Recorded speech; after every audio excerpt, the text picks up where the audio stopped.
आप सभी को नमस्कार एवं जय श्री राम। आज हम बात करेंगे डोडा के विधायक महराज मलिक ने पिछले 2 दिन पहले आरडीडी डिपार्टमेंट्स की ग्रांट पर चर्चा के समय एमजी नरेगा पे कुछ महत्वपूर्ण पॉइंट्स उठाए थे जो ज़मीन से जुड़े हुए पॉइंट्स थे।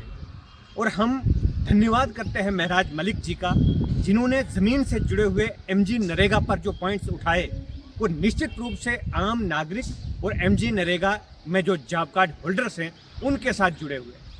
सबसे पहले उन्होंने कहा कि एमजी नरेगा में जब काम दिया जाता है तो एक जॉब कार्ड होल्डर को 100 दिनों का अधिकार है कि उसे 100 दिन का रोज़गार अपने घर में मिले। परंतु उसमें सबसे बड़ी परेशानी जो उन्होंने बताई वो ये बताई कि 10 मीटर, 20 मीटर या 30 मीटर प्रोटेक्शन वर्क उस जॉब कार्ड होल्डर को दी जाती है कि आप 5-10 जॉब कार्ड मिलकर इस प्रोटेक्शन वर्क को कंप्लीट करें और यहीं पर आप 100 दिन लगाएं। परंतु यहाँ पर दिक्कत ये आती है कि 100 दिनों का काम उनको 20 मीटर, 30 मीटर प्रोटेक्शन वर्क करके उसकी प्रोग्रेस देनी पड़ती है। और महराज मलिक जी ने कहा कि जिस प्रकार एक ठेकेदार को बिल्डिंग का काम दिया जाता है, वो कोई भी कंस्ट्रक्शन का काम दिया जाता है तो उसे प्रोग्रेस के आधार पर उसको पेमेंट की जाती है। तो इसी तरीके से एमजी नरेगा में जॉब कार्ड होल्डर्स को भी प्रोग्रेस के आधार पर पेमेंट्स होनी चाहिए, क्योंकि वो 10 मीटर डंगे के लिए एक बार सुबह और एक बार शाम को उसको ऑनलाइन जो डिजिटल तरीके से जो हाजिरी लगाई जाती है वो करनी पड़ती है। यानी उसको 100 दिन उसी जगह जाना पड़ता है और 100 दिन का काम उसने वहीं पर करना है। और करना कितना है? 10 मीटर, 20 मीटर या 30 मीटर। और यहाँ पर यह दिक्कत आती है कि 100 दिनों का काम उसको एक ही जगह पर क्यों लगाया जाता है? यदि सही तरीके से उसको ज़मीन पर इम्प्लीमेंट करना है तो जॉब कार्ड होल्डर को प्रोग्रेस के आधार पर उसको दिन मिलने चाहिए, या फिर वहाँ पर उसको काम बढ़ा दिया जाए। 100 दिन का जितना काम है उतना 10 या 20 या 30 मीटर वो 5-6 दिनों में कर लेते हैं 10 जॉब कार्ड होल्डर, परंतु बाकी के दिनों में उसको हाजिरी लगाने की जो बात है वो रखी जाती है। यहाँ पर परेशानी समझने की ये है कि जॉब कार्ड होल्डर को प्रोग्रेस के आधार पर मिलना चाहिए, उसको 100 दिन जो है वो प्रोग्रेस के आधार पर मिलने चाहिए, या फिर ज़मीन पर काम की गति जो है या काम का जो लिमिट से जो प्रोग्रेस को बढ़ाना चाहिए ताकि ज़मीन पर डेवलपमेंट हो। सीमेंट आदि जो चीज़ें हैं वो वाले काम उनको करवाए जाने चाहिए, पक्के काम करवाए जाने चाहिए। लेबर हमारी जो गाँव में है वो सक्षम है, परंतु उनके साथ ये बहुत बड़ा धोखा होता है। एक तरफ से पूरा काम भी नहीं होता है और दूसरी तरफ 100 दिन उसको एक प्रोटेक्शन वर्क में ही लगाने पड़ते हैं। दूसरी चीज़ जो महराज मलिक जी ने कही कि यहाँ पर 269 दिन के वेजेस मिलते हैं, जो हम सब के लिए शर्म की बात है। आज एक मजदूर भी यदि मजदूरी करता है वो 600 से अधिक दिन लेता है, दिहाड़ी लेता है। 100 दिन उसने काम करना है, एक बार सुबह उसने अटेंडेंस देनी है, एक बार शाम को उसने अटेंडेंस देनी है, और मिलेगा उसको कितना? 269 रुपीज़ पर डे।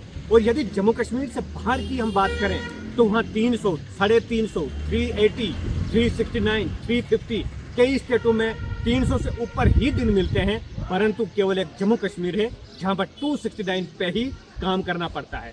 तो महराज मलिक ने यह भी जानकारी दी कि अगर दूसरी स्टेटों में वेजेस पर डे के हिसाब से ज़्यादा है तो जम्मू कश्मीर में क्यों 269 तक ही सीमित रखा है? इसको भी बढ़ाकर कम से कम 400 या 500 होनी चाहिए, क्योंकि एक मजदूर जो है वो अपनी मेहनत के साथ काम करता है, परंतु उसकी मेहनत के दम पर जितना उसको मिलना चाहिए उतना नहीं मिलता है। और तीसरी बात जो कही, एमजी नरेगा को यदि ज़मीन पर सही तरीके से इम्प्लीमेंट करना है तो समय पर उसकी एस्टिमेशन, उसकी अप्रूवल और सारी जो फॉर्मेलिटीज़ है वो पूरी होनी चाहिए, क्योंकि हमारे पहाड़ी क्षेत्रों में पहले तो हमारी ज़मीनों में फसलें होती हैं और बाद में बर्फबारी होती है, जिसमें सही तरीके से लोग काम नहीं कर पाते हैं और पैसा लैप्स होता है। महराज मलिक जी ने यह भी कहा कि उनकी विधानसभा डोडा में लैप्स जो पैसा वो बहुत कम हुआ, और पूरे जम्मू कश्मीर में सबसे अधिक पैसा जो लगा वो डोडा में लगा। और बाकी विधानसभाओं में क्यों पैसा लैप्स हो जाता है?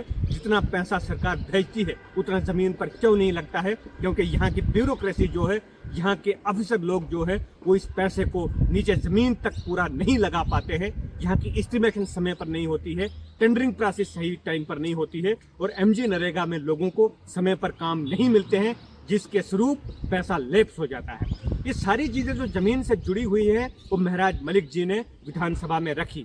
हम उनको बधाई देते हैं, उनको मुबारक देते हैं कि ज़मीन से जुड़े हुए वो नेता हैं। और यहाँ पर जिन लोगों ने उनका चयन के उनको चुना है वो सब इस बात के अधिकारी हैं कि उन्होंने सही चुनाव किया है, क्योंकि वो ज़मीन से जुड़े हुए और आम नागरिक की समस्याएं जो है उस पर खड़े होते हैं। हमारे कई नेता ऐसे हैं जो एमजी नरेगा व धरती से जुड़ी हुई जो स्कीमें हैं उनके बारे में पूरी जानकारी भी नहीं रख पा रहे हैं कि लोगों को किस प्रकार की समस्याएं आती हैं। हम भविष्य में यही निवेदन करते हैं अपने सभी विधायकों से कि समय पर फंड्स की अलॉटमेंट हो, समय पर अप्रूवल हो, समय पर एस्टिमेशन हो, जिससे जो लैप्स की जो हमें समस्याएं आ रही है पैसा लैप्स ना हो। यही कहते हुए आप सभी का बहुत बहुत धन्यवाद। जय हिंद, जय भारत, जय श्री राम।